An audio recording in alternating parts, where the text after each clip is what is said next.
चलिए, Friedel craft alkylation of aniline. Friedel craft alkylation of aniline, ये बात समझ पाए हो क्या?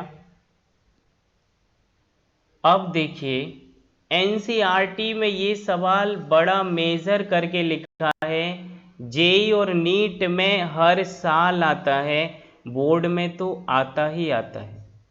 अब क्या आता है बस सुनो, ये लिखा बेंजीन, उससे जुड़ा NH2 एनिलीन, बेंजीन से NH2 डायरेक्ट जोड़ देना इज एनिलीन। इसका रिएक्शन अगर आप RCl अल्काइल हैलाइड से करा रहे हो इन प्रेजेंस ऑफ AlCl3, तो ये एक्टिवेटिंग ग्रुप है और ये ऑर्थो पैरा सब्सटीट्यूटेड प्रोडक्ट देगा। बोलो हाँ कि ना, बोलो प्रोडक्ट क्या बनेगा? प्रोडक्ट क्या बनेगा, फटाफट बोलिए।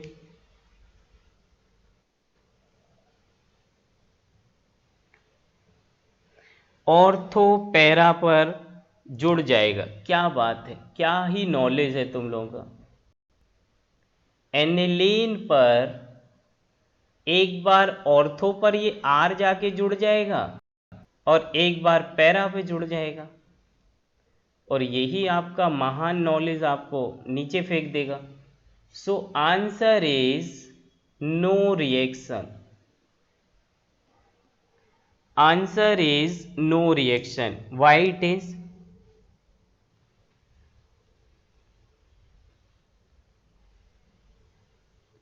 वो तो मेरे ही सवाल है Yogesh, why it is no reaction.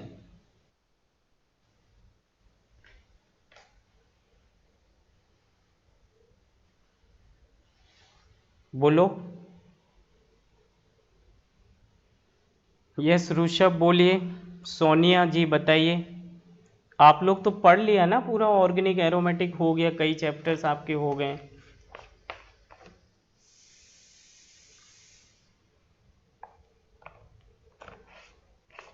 Phenol वगैरह पढ़ा तो दिया है तुम्हें सब, फिनॉल एनिलीन क्या क्या पढ़ लिया।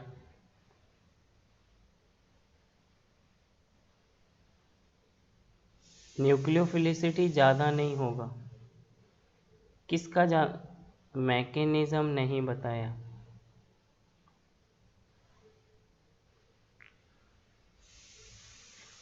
काम की बात सुनो जरा, एक्सक्यूज मत ढूंढो, नहीं पता है तो आप मेहनत करके पढ़ो। एक्सक्यूज ढूंढोगे, वो टीचर सही है, वो बेकार है, वो इंस्टीट्यूट सही है, तो आप तो अपनी ज़िंदगी बर्बाद कर दोगे ना। आपके पास तो यही साल है, और ये साल आप दूसरे की ज़िंदगी सुधारने में लगा रहे हो। दिशा बेकार है, करियर पॉइंट अच्छा है, कोटा और भी अच्छा है। इतना तो कोटा वाले नहीं सोच रहे कि मैं अच्छा हूँ जितना तुमको टेंशन है। So major point is that whatever the time you have will focused on yourself. Don't try to search and find out the error in someone else. Will try yourself own by own, कि अगर ये मेरा नहीं हुआ तो मैं कैसे इससे ओवरटेक करके अपना पूरा कर लूँ। ये पॉइंट नहीं किसी टीचर ने पढ़ाया तो मैं कैसे कवर करके आगे बढ़ूँ। और उधर आप लोगों की तो मेंटेलिटी ही अलग लेवल की है। जितना खुद को टाइम दोगे, खुद पर वर्कआउट करोगे, आप अच्छे हो जाओगे, रेदर देन आप दूसरे में कमी ढूंढने में अपना समय बर्बाद करोगे। चलिए, किसी एक को फिर बुरा लग गया, एग्जिट मार गया। चलो मेरी बात सुन लो अब। एक्चुअली आपको रीज़न ये बोलना था, आपको पता है ये एनिलीन का जो लोन पेयर है, या नाइट्रोजन का lone pair is the strongest base. हाँ ना, कुछ बोलो। और नाइट्रोजन का NH2 डोनेटिंग पावर, या nitrogen is a stronger base than chlorine, ऐसा तो आप हमेशा ही पढ़े हो। अगर आप इस क्लोरीन का एसिड बनाओ तो HCl होगा, नाइट्रोजन का एसिड बनाओ तो ये अमोनिया होगा। Ammonia is better base than HCl, इसका मतलब HCl एक एसिड अच्छा है लेकिन बेस नहीं, अमोनिया एक बेस अच्छा है बट एसिड नहीं। इतना तो जानते हो ना सब लोग। तो अगर मैं आपसे ये बोलूं कि जो वैकेंट ऑर्बिटल AlCl3 के पास है, जो ये लुईस एसिड है, और आपको पढ़ाया गया था कि acid base is a first and fastest reaction. ये AlCl3 RCl के Cl से रिएक्शन ही नहीं करता, ये एनिलीन के NH2 के लोन पेयर से आपस में फटाफट रिएक्शन कर गया, और ऐसा करने से जो बेंजीन पर एक्टिवेटिंग ग्रुप था वो तो कन्वर्ट हो गया डीएक्टिवेटिंग ग्रुप में, 4 बॉन्ड बना स्ट्रॉन्गेस्ट -I, और जो एक्टिवेटिंग था वो तो डीएक्टिवेटिंग हो गया। बोलो हाँ कि ना। Aniline is a strongest base in the beaker. अगर वो स्ट्रॉन्ग बेस है और AlCl3 एक लुईस एसिड है, तो ये दोनों आपस में रिएक्शन कर गए, और जब आपस में रिएक्शन कर गए ये तो कुछ और ही कहानी रच दी, और ये डीएक्टिवेटिंग ग्रुप में कन्वर्ट हो गया। जो एक्टिवेटिंग दिख रहा था वो तो डीएक्टिवेटिंग हो गया, और जो AlCl3 था वो सारा AlCl3 एनिलीन के साथ रिएक्ट करके ऐसे कन्वर्ट हो गया। तो RCl तो इलेक्ट्रोफाइल बना ही नहीं, जब इलेक्ट्रोफाइल बना ही नहीं तो जुड़ेगा क्या, सब्स्टिट्यूशन ही क्या होगा। बोलो हाँ कि ना, समझ आया कि नहीं आया।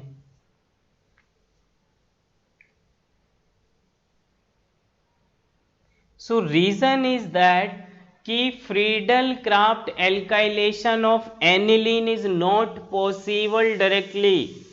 कभी भी एनिलीन का Friedel Craft alkylation direct possible ही नहीं है। नहीं समझ पाए हो। रीजन इज दैट कि एनिलीन का NH2 is the strongest base.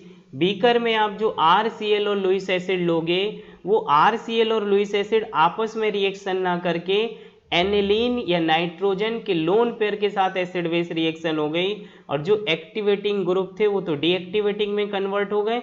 और इसके हिसाब से भी अगर बाई चांस कुछ AlCl3 बच गए तो वो इसको जो कैटाइन बनाएंगे R कैटाइन, वो तो मेटा पोजीशन पे जुड़ना चालू कर देगा। -I के हिसाब से तो अब ये मेटा पे जाना है, डीएक्टिवेटिंग ग्रुप के हिसाब से तो ये मेटा पे जाना है। हाँ ना कुछ बोलो। इसका मतलब ऑर्थो और पैरा सब्स्टिट्यूटेड एनिलीन का प्रोडक्ट नहीं मिला। स्क्रीनशॉट करो जरा फटाफट।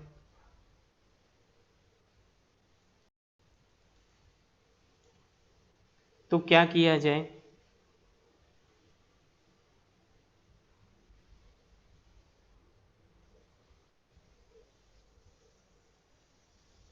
बोलिए।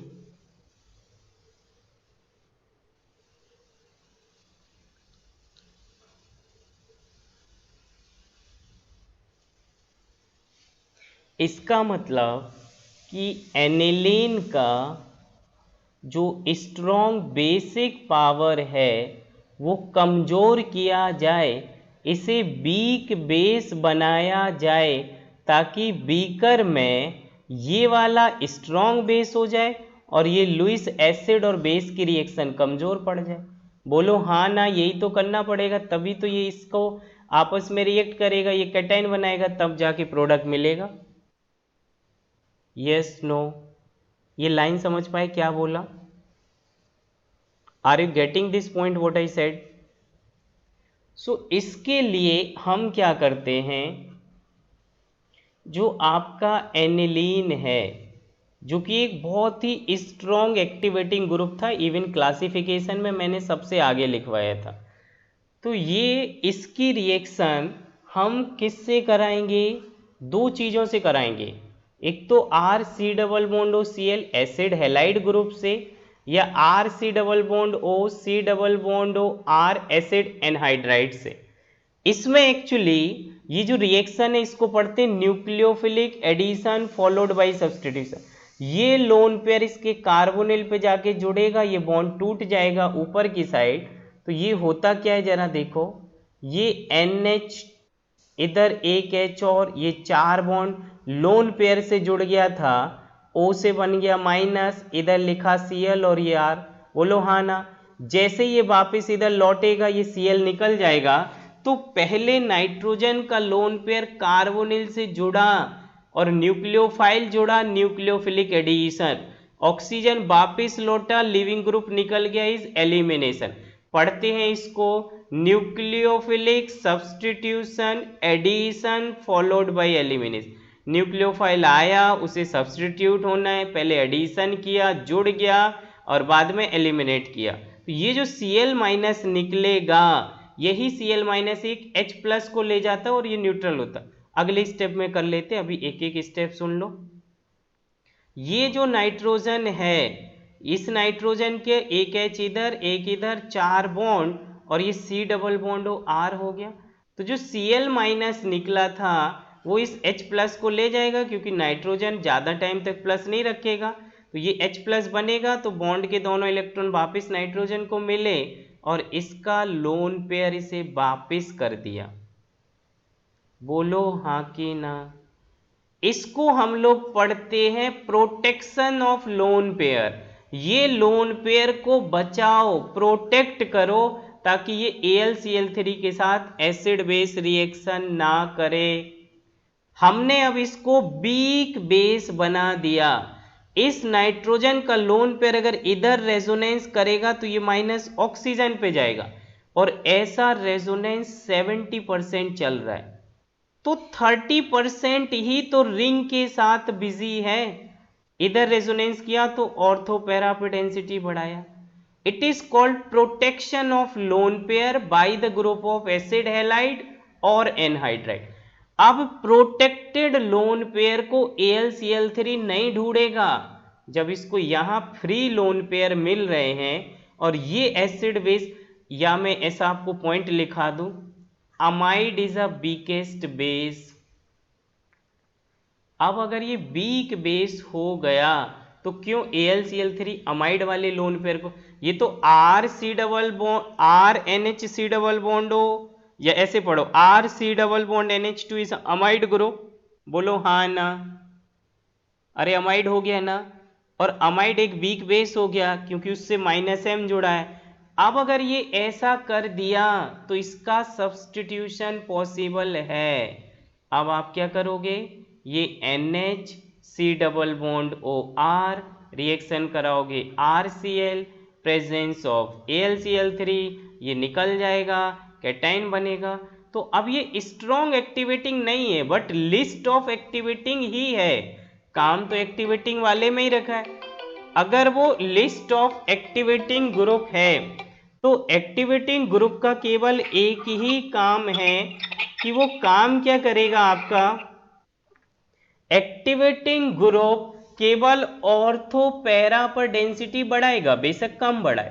तो अब ये जाके इससे जुड़ेगा, जैसे ही ये जुड़ा तो ये देखिए NHC डबल बॉन्ड OR, और इधर जो क्या लिखा, एक R आपने जोड़ लिया। एक बार ये ऑर्थो जुड़ा होगा, ऐसे ये एक बार पैरा, तो ये लिखा होगा NHC डबल बॉन्ड OR, और ये जुड़ गया पैरा पे। तो ऑर्थो पैरा अमाइड है, और अमाइड का हाइड्रोलिसिस करते तो अमाइन ही आ जाता है। इधर देखो, अगर मैं इन दोनों का लास्ट स्टेप में हाइड्रोलिसिस कर दूं, एसिडिक बोलो या कुछ भी, तो आपको तो ये पता है नाइट्रोजन ज़्यादा इलेक्ट्रोनेगेटिव है देन कार्बन, तो इस पे माइनस आएगा, तो ये +H से जुड़ेगा तो OH इसे मिल जाएगा। तो ये देखो क्या है, अगर ये रिंग था NH, बॉन्ड टूटा तो NH माइनस, तो वाटर का H ले लेगा अमोनिया, और एक बार ऑर्थो पे जोड़ लिया R, और ये जो ग्रुप था वो क्या निकल जाएगा, RC डबल बॉन्ड O, और एक्चुअली वहां पे प्लस आया कार्बन पे, तो वाटर के OH से जुड़ेगा एसिड बाहर। इधर भी इसको हाइड्रोलिसिस करोगे तो ये दे देगा एनिलीन वापस, और पैरा पोजीशन पे आ गया। तो अगर हमें ऑर्थो अल्काइल और para alkyl in case of aniline जोड़ना है तो आपको एनिलीन के लोन पेयर को प्रोटेक्शन करना है, बचाना है, संरक्षण करना है, उसकी सुरक्षा करना है, और वो आप क्या करोगे, acyl halide RC double bond OCl या एनहाइड्राइड से SNAE रिएक्शन करा दोगे। इतनी अंग्रेजी समझ पा रहे हो, इतना साइंस समझ आ रहा है तुम लोगों को, सब समझ रहे हो? ओके, सो आपका फ्रीडल क्राफ्ट अल्काइलेशन पूरी तरह से ख़त्म हुआ और हम लोगों ने 6-7 चैप्टर में सेम रिएक्शन पढ़ी, हाइड्रोकार्बन में, अल्काइल हैलाइड में, अल्कीन में, अल्कोहल में और नाइट्रोजन कंटेनिंग कंपाउंड अमाइन में। अभी इसका एक रिएक्शन बाकी है फिनॉल और ईथर में, Friedel craft alkylation of phenol, Friedel craft alkylation of ether. तो मेरे हिसाब से हर एक चैप्टर्स की रिएक्शन एक जगह कवर कर रहे हैं, आपको आनी चाहिए, बढ़िया तरीके से समझ आना चाहिए। डाउट है तो एक बार फिर से लेक्चर सुनना और समझना। बोलो हाँ कि ना। तो आज का लेक्चर समझ आया, कितना कुछ समझ आया, कैसा लगा, एक बार रिव्यू दें।